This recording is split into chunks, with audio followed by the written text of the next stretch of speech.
He's just my subordinate, but he's so handsome. I still remember the moment she leaned closer, her voice barely louder than the rain on the windshield, and whispered, "Come in for coffee." But not a word at work. My hands froze on the steering wheel. For a second, I thought I'd imagined it. My CEO, the woman who ruled entire boardrooms with her sharp eyes and colder tone, was sitting in my passenger seat, asking me into her home like it was the most natural thing in the world. And yet, the tremor in her voice told me this wasn't casual. It was a line being crossed, and I had no idea what would happen once I stepped over it. My name is Ethan Carter. I'm 28, a junior analyst at a company where most people don't even bother learning my name. I grew up in a small town, worked my way through college, and landed a job in a skyscraper I'd only ever dreamed about. To be honest, I never thought I'd stand out here. I'm good with numbers, quiet in meetings, and usually the first to leave when everyone else is fighting to be noticed.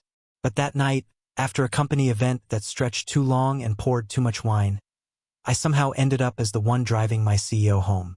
Her name is Isabel Grant, 40 years old. Flawless in every sense of the word.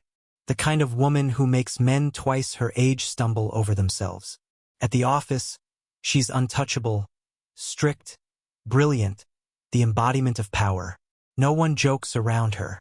No one dares to cross her. Yet that evening, sitting beside me in the car, she wasn't the same Isabel Grant I'd seen in boardrooms. She was quieter, staring out the window, her heels kicked off, her shoulders finally dropping like she'd set down a burden she'd carried all day.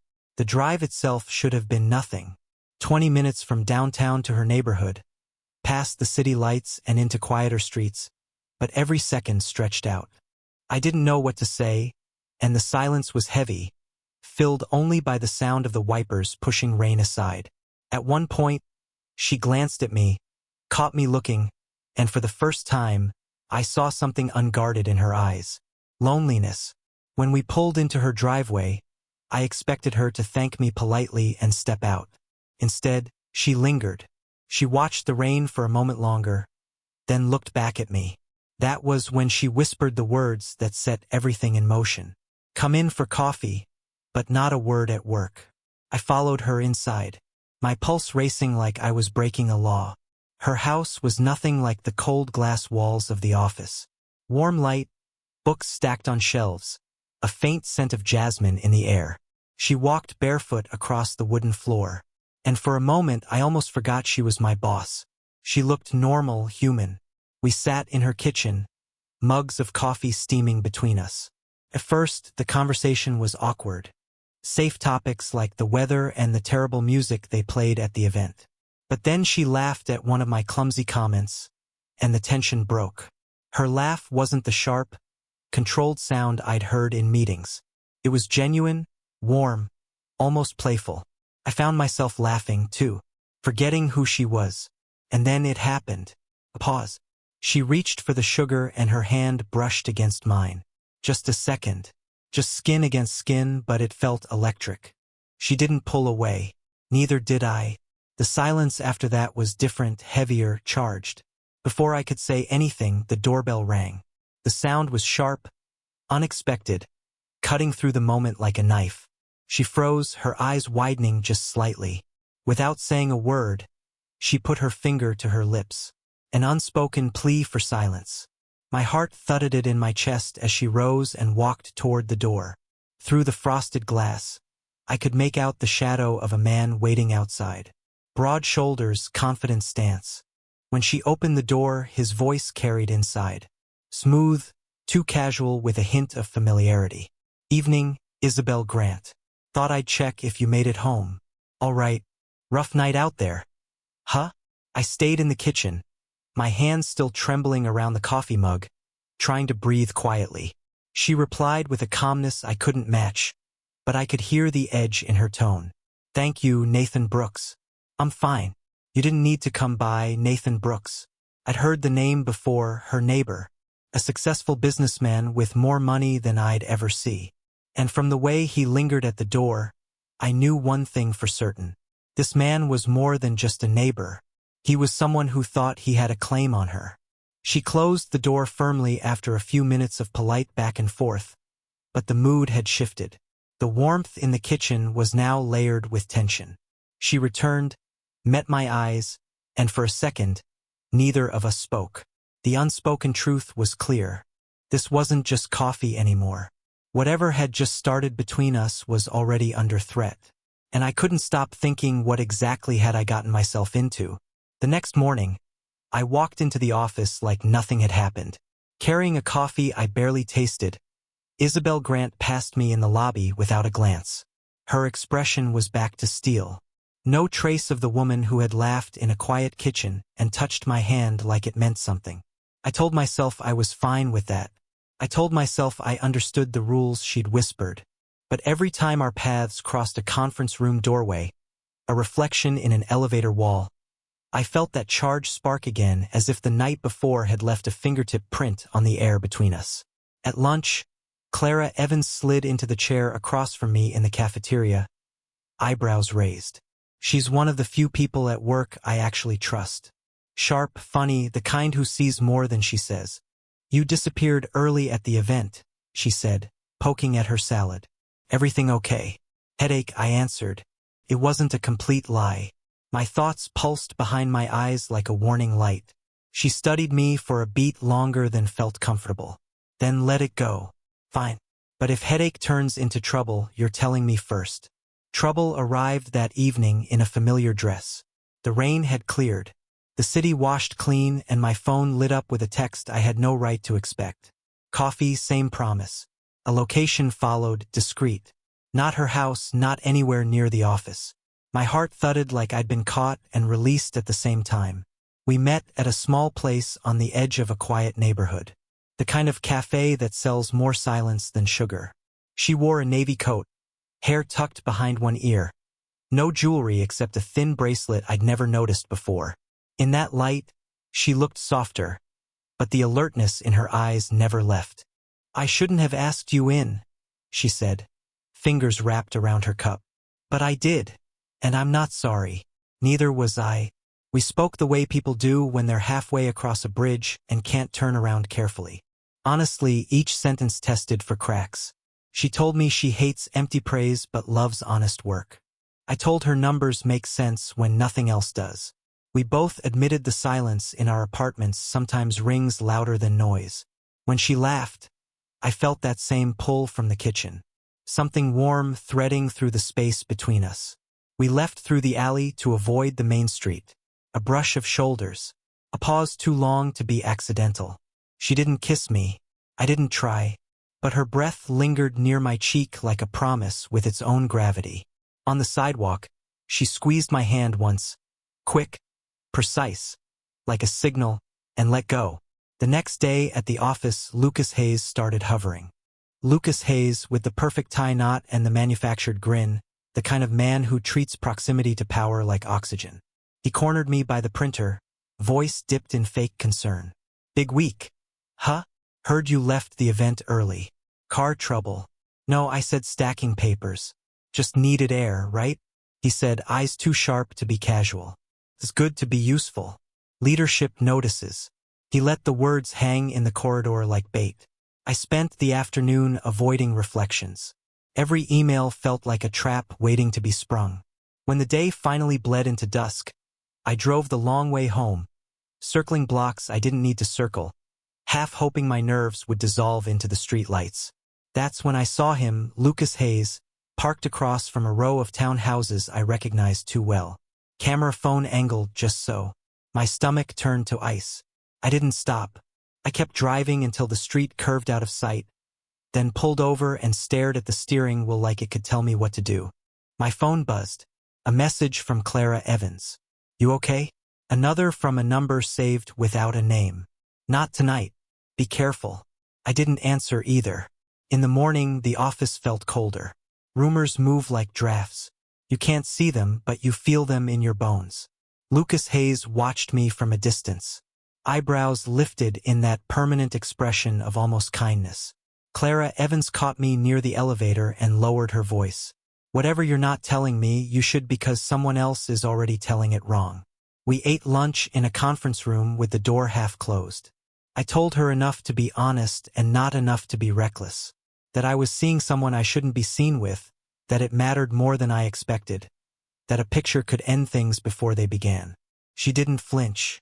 If you're in, be in, she said. Halfway is where people drown. That evening, Isabel Grant texted a single word. Later, I replied with the address of a quiet bookstore cafe 2 neighborhoods over. She arrived 10 minutes after me, sunglasses at dusk, a small smile that never reached full light. We sat close, speaking in the low voice of people who've learned the world listens. I think someone saw your car, I said. I know. Her jaw tightened, then relaxed. This is the cost. It always is. Tell me you want me to walk away, I said, surprising myself with how steady it sounded. And I will. She studied me as if measuring the angle of a fall. I don't. It would be cleaner if she did. It would be kinder. Instead, we sat in that small pocket of time like it belonged to us. And when we stood to leave, she hesitated in the doorway, then took my hand briefly, boldly, and let go before the world could turn its head. On the drive home, I passed her street again, slower this time. A figure stood beneath a lamp post, phone raised, the gleam of the screen catching a face I didn't want to recognize. I kept going. My phone vibrated once, then twice. I didn't look until I reached my building. The first message was from Clara Evans. I'm with you, whatever happens. The second was a photo with no text. My car, unmistakable, parked outside a townhouse. I should have avoided. Time-stamped and framed like evidence. Some lines aren't straight. They twist. They loop. They make you dizzy until you forget which side you started on.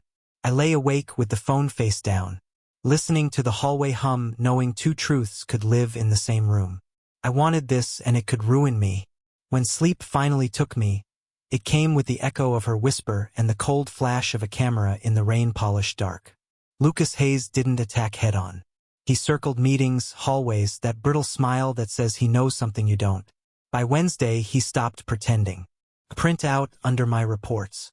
My car rain on the roof. The townhouse number blurred by night. Careful where you park, he murmured. I slid the photo into a drawer before my hands could show the shake. Work as camouflage, I told myself. But numbers don't drown a clock. Late afternoon, Isabel Grant called me in. Blinds tilted. She didn't sit. There's talk, she said. About me, about us, she corrected. I won't let anyone use it against you. They won't use it against me. They'll use it against you. She looked at me like a blueprint and without drama told a story I don't think she'd planned to share. Years ago, as a VP, she trusted a colleague who praised her work. Admiration turned to drinks. Drinks to a rumor that outran the truth. She dragged a division through a brutal quarter while proving what she'd already proved. He was promoted, then left for a competitor. He was fine. She wore the bruise in every meeting. I know what leaks cost, she said. I choose my risks now. What am I to you? I asked. A risk I'm still choosing, she said. The door opened, Lucas Hayes folder in hand. Apology pinned to his face. Didn't realize you were occupied. He lingered, then retreated. The moment sealed. Take the rest of the day, she said. And Ethan Carter, be careful. I didn't take the rest. At 6, as the office thinned, I headed for the elevators. That's when Nathan Brooks appeared like he'd stepped out of a different world. Tailored coat, old money ease. Isabel Grant, he called across the marble as she stepped out. Dinner tonight. Gray Finch at 7. She saw me before she answered. Our eyes held for a fraction. Lucas Hayes was nearby, pretending to read a notice. It's a work week, she said. It's just dinner. Nathan Brooks smiled. Her pause was a blade turned flat. All right, 7. The word kept landing. I told myself it was strategy. A contract to protect. A door kept open, but the story rattled in its frame. Clara Evans found me in the garage, leaning on the rail. Breathe, she said. You look like a headline. She said yes to him. To dinner, she tightened her mouth, calculating. Then hold steady. If it's business, it needs room. If it's not, she didn't finish. At 7:15, I was 2 blocks from Gray Finch, hating myself by degrees. Through the window, I saw them. Isabel Grant in a black dress. Nathan Brooks leaning in, laughing with his whole face. She laughed too, but something lagged a beat. I stayed outside, counting reasons and risks like beads on a string. I wasn't jealous of his years, only how easily he occupied the space beside her. When they stood to leave, I slipped into a doorway. She wrapped her coat like armor. Nathan Brooks reached to help. She let him, then stepped away. It was nothing. It was everything. They turned toward the curb. I hadn't planned to speak, but my feet decided. Isabel Grant, I said. She stopped. Nathan Brooks did too.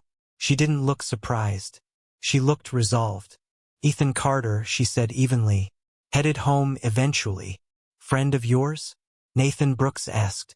Colleague, she said. The word cut clean. I nodded like it hadn't. Nathan Brooks raised a hand for a car. Well, take this one. She didn't move. For a heartbeat, the city hushed. I heard it quiet, unmistakable. Yes, let's go, she told him. And after a breath, only I seemed to hear her. We have a lot to discuss. I didn't sleep that night. The image of her at that restaurant wouldn't leave my head. Her laugh delayed by half a second, her coat slipping from her shoulders as Nathan Brooks leaned too close. I kept telling myself it was business, but the word tasted bitter. By morning, the office looked sharper, colder. Every desk, every phone call, every copy machine hum sounded like judgment. Lucas Hayes passed me in the hallway with that smirk he wore like a badge. He didn't need to say anything. He knew I'd seen them, and worse, he knew I cared. By noon, I gave up pretending. I walked past Clara Evans's desk, mumbled something about needing air, and ended up outside Gray Finch, the restaurant where they'd been. The patio chairs were stacked from last night, the glass polished clean like nothing had happened. But I knew I'd stood across the street watching shadows move, and I couldn't unsee it. That evening, I made a choice. I drove toward her townhouse, parked farther down the street this time, and waited. The minutes stretched, each one daring me to leave. When her porch light flicked on, I got out. I hadn't rehearsed what I'd say. I just knew I couldn't keep swallowing silence. She opened the door before I knocked like she'd been expecting me. She was still in her office clothes, jacket draped over a chair behind her. Her eyes searched mine, not surprised, just tired. You shouldn't be here, she said. I know, and yet you are. I saw you last night. My voice cracked low but steady with him. Her shoulders rose, then fell. You followed me? I didn't mean to, but I had to know. She stepped back, letting me in. The living room lights were warm, almost too warm, like they were trying to soften the edges of this conversation. She walked to the counter, poured a glass of water, and stood with her back to me for a long moment before speaking. Nathan Brooks isn't what you think, she said finally. He's not personal. He's leverage. He controls a contract that could shift our entire quarter. If he feels slighted, hundreds of jobs could be at risk, including yours. That's your explanation? I asked. That dinner was a negotiation? She turned, glass still in hand, eyes sharper now. That dinner was survival. I wanted to argue, to demand more, but the words burned before they reached my mouth. Instead, I stepped closer. Then tell me it didn't mean anything for a heartbeat. She didn't breathe. Then she set the glass down almost too hard and her voice softened. It didn't mean anything, not compared to this. Her hand reached for mine. Slow, hesitant, but sure enough that I met it. The room tilted. The tension that had been building for weeks broke in a wave neither of us could hold back. She moved closer, and before I knew it, we were wrapped in each other. Her forehead against mine, breath mingling. It wasn't reckless or desperate. It was heavy with all the words we hadn't said. I can't promise safety, she whispered. I can only promise honesty when I'm with you. That's enough, I said, though my chest ached with doubt. The moment should have lasted longer, but the universe doesn't wait. Her phone buzzed on the table, screen lighting up with a name I didn't need to read. She pulled back, biting her lip, and silenced it without answering. Nathan Brooks, I said. She nodded. He doesn't like being ignored. Before I could reply, headlights swept across the window, car idled outside. Through the blinds, I saw a familiar silhouette, broad shoulders, patient stance. waiting. We didn't speak. We both knew what it meant.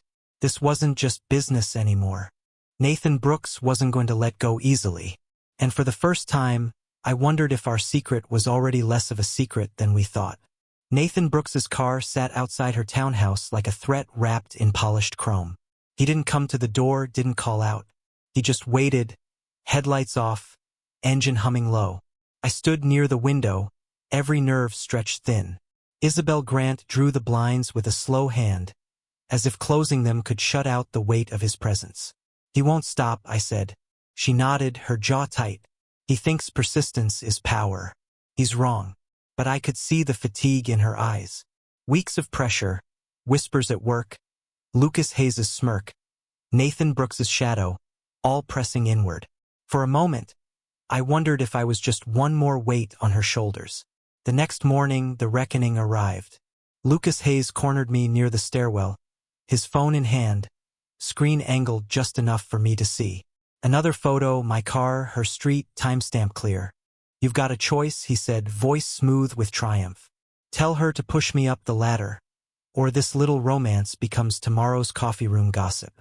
I stared at him, rage coiling hot, but Clara Evans's voice echoed in my head. "Halfway is where people drown." I walked away without answering, but the decision had already rooted itself. If Lucas Hayes wanted leverage, he'd get none. That evening, I told Isabel Grant everything. She listened, silent, pacing her living room like the walls themselves were closing in. When I finished, she didn't look at me. She looked out the window where Nathan Brooks's car had been parked the night before. "This ends with one of us ruined," she said softly. "Maybe both," or I countered. "It ends with truth." The next morning, the company gathered in the auditorium for a quarterly briefing. Lucas Hayes stood near the stage, tie perfect, smile polished, certain his moment had come. Isabel Grant walked out, heels sharp against the floor, eyes scanning the crowd. And then she did the one thing I never expected. She spoke. She talked about integrity, about how leadership meant more than profit margins and power plays. She revealed an internal investigation into unauthorized financial dealings. Lucas Hayes's name surfaced, his signature on documents that tied him to shady transfers. Gasps spread through the room, his face drained of color. She never mentioned me, never mentioned us. But in that moment, I knew she had chosen to fight her battles in the open, and Lucas Hayes had chosen wrong. Security escorted him out while the room buzzed with disbelief. Later in her office, the blinds half closed. She finally let herself breathe. "It's over," she said. "With Lucas Hayes," I replied, "but not with Nathan Brooks." Her lips curved, almost a smile, but it didn't reach her eyes. "Nathan Brooks plays a longer game. He won't forgive the slight. And us?" I asked. The question hung heavier than any threat. She leaned against the desk, arms crossed, studying me with a vulnerability I'd only glimpsed behind closed doors. "Our secret could still cost us everything. My career, your future. All it takes is one more photo in the wrong hands." I stepped closer, close enough to see the exhaustion soften into something else. "Then let them take the photo. I'm done hiding." Her breath caught. She searched my face for hesitation, for weakness, but found none. Finally, she exhaled. "You realize what you're saying?" "I do," I said. "I've already made my choice." The silence between us was thick, charged, almost unbearable. She didn't answer right away. She just reached out, her hand brushing mine with the same hesitant certainty as that first night in her kitchen. And then, just as her fingers closed around mine, a shadow flickered across the frosted glass of her office door. Broad shoulders, a stance I knew too well. Nathan Brooks watching, waiting. Whatever we thought we had secured, whatever we thought we had survived, it wasn't finished. Not yet.